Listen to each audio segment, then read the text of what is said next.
कर दीजिए सरकार, हमें माफ कर दीजिए। कहाँ आप, कहाँ हम? आप बेताल हैं और हम पाताल हैं।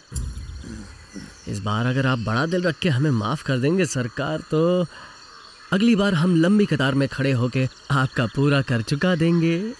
मगधीरा, हमें जो कर भरना है ये रहा।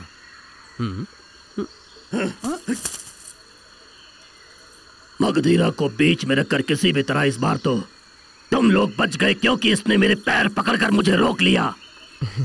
लेकिन आइंदा कर भरने में अगर कोई चालाकी दिखाई तो मैं तुम लोगों की समाधि बना दूंगा। सरकार, आपका नाम? विडारी। बड़े भाई विडारी, हमें माफी दे ले विदाई। हमारे जिंदाबाद बोलो भाई, जिंदाबाद। जिंदाबाद भाई विडारी, हमें माफी दे ले विदाई। जिंदाबाद। भाई ने खाया बकरी गोश्त, पंडित जी के पूरी छोले मार। भाई ने खाया बकरी गोश्त, पंडित जी के पूरी छोले मार। अरे सुनो, हमें माफ करके वो कब के चले गए मगधीरा। क्या? ओ मगधीरा, पूरा गांव तुम्हारी बहादुरी देखकर आश्चर्यचकित हो गया है। जो झुकता है वो गरजता भी है। आज पैर पकड़े, कल गला पकड़ोगे, ये हो के रहेगा, याद रखना। आपका आशीर्वाद होना चाहिए। एक छोटी सी मदद चाहिए। हमारे गांव में जब कोई आता है तो तुम्हें उसे सुरक्षित लेकर आते हो। कल यहाँ महापूजा है, दिन भी बहुत अच्छा है। मेरी बेटी पवल मल्ली पढ़ाई पूरी करके गांव वापस आ रही है। कल सुबह सुबह तुम नदी किनारे जाके मेरी बेटी को लेके आ सकते हो बेटा।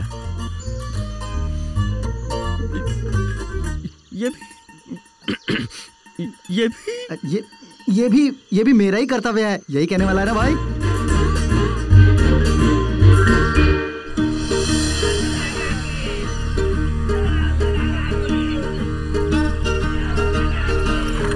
क्यों भाई मगधीरा, पवल वल्ली गोरी होगी या काली?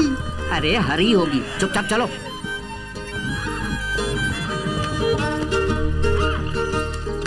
इन सब में पवल वल्ली को कैसे पहचानेंगे? कहाँ है मेरी तारक मंगला? पानी में भी नहीं है, किनारे पे भी नहीं है, शायद आसमान से उतर के आएगी। दिखने में तो बहुत सुंदर है, इसको बनाने वाला कौन है? मैं हूँ बलमा, आपकी होने वाली तारिका। तुम तारक नहीं हो, कमल हो। माँ ने कहा था, क्या कहा था? तुम्हारी नाक के नीचे एक मूंछ और नाक के ऊपर एक मूंछ है। इस पूरी दुनिया में तुम्हारी तरह दो मूंछ रखने की हिम्मत तुम्हारे सिवा और कौन कर सकता है बलमा? तुम्हें देखते ही मैं पागल हो गया हूँ। उससे पहले ये गंजा हो जाएगा। चल भाग यहाँ से। और दोस्त अभी आया, व्यापार कैसा चल रहा है भाई?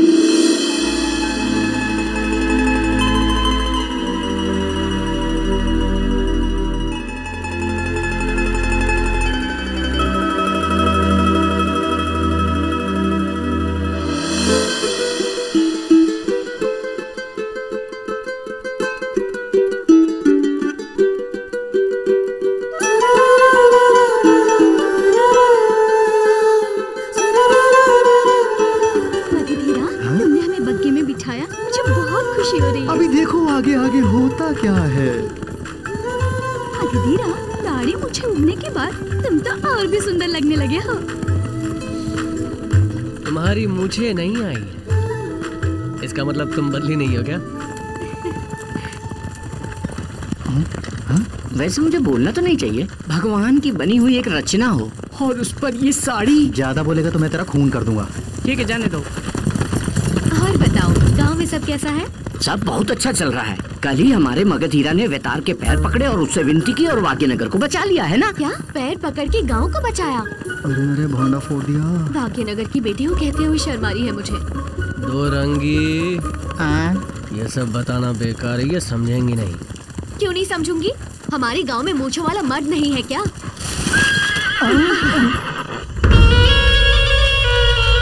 अरे भाई मगधीरा, इस घोड़ा गाड़ी को बाईं तरफ से दायां करके पीछे ले लो, वहीं से सब भाग निकलेंगे। ठीक से निशाना लगा के बीच वाले आदमी के पैर पकड़ ले, तभी बचेंगे। ये ठीक कह रहा है, पहले यहाँ से बच के निकलने के बारे में सोचो।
की कहानी में तू शेर है, ये साबित कर दिया तूने मगधीरा।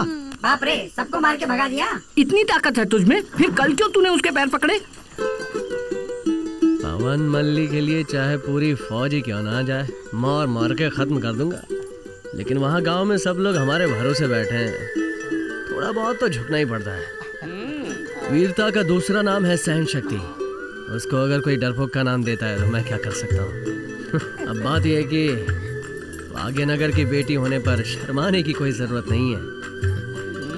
मूंछों वाले आदमी वहाँ भी है। अब चलो ना यार, इंतजार की घड़ियां खत्म हुई तारिका। अब हमारी शादी की तैयारियां बड़े जोश में करेंगे और सब कुछ झटपट निपटा लेंगे। माँ, अच्छी हो माँ। पिताजी, माँ, रास्ते में बड़ी मुसीबत आई, लेकिन मगधीरा ने हमें बचा लिया। हम तुम्हारे शुक्रगुजार हैं बेटा। ये तो मेरा कर्तव्य है। आप पिताजी।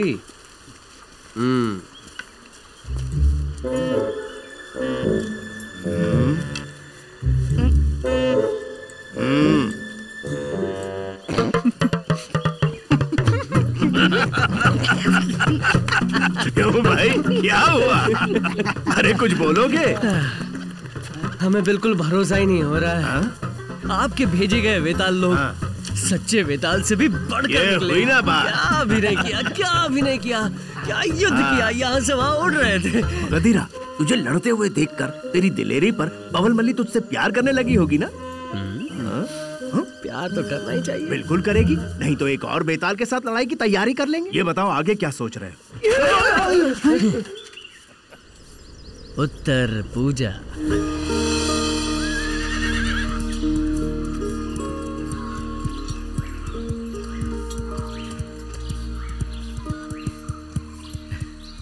प्रणाम मुखिया जी, कैसे हैं आप?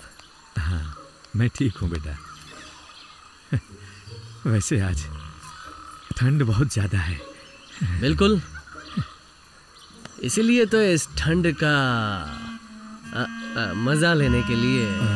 मैं कुछ समझा नहीं। कुछ नहीं, बस आपकी बेटी को लेकर पहाड़ी पे मैं जाने की सोच रहा हूँ। ये कैसा मजाक है? मजाक? मौसम अच्छा है, खेलने की सोच रहा हूँ। बचपन की बात कुछ और थी, अब वो बड़ी हो गई है। मल्ली, चलोगी क्या? बस ऐसे ही घूम के आते हैं थोड़ा।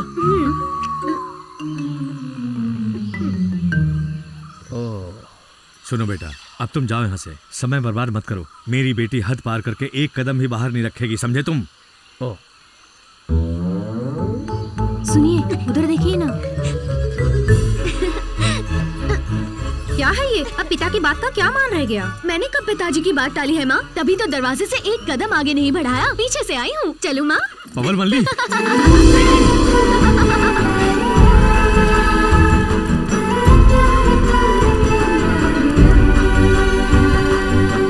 कल आपने कैसे पहचाना कि मैं ही पवन मल्ली हूँ? तुम्हारी आंखों से।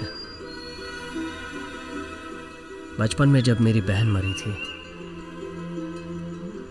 इन्हीं आंखों ने आंसू बहाए थे मेरे लिए।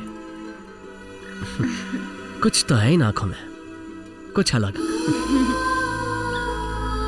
मेरे पिताजी उस टेढ़े कुमार के साथ मेरी शादी करने की जल्दबाजी कर रहे हैं। जब तुम परदेश में थी, तब से तुम मेरे दिल में हो। अब तुम्हें कैसे किसी के साथ शादी करके जाना?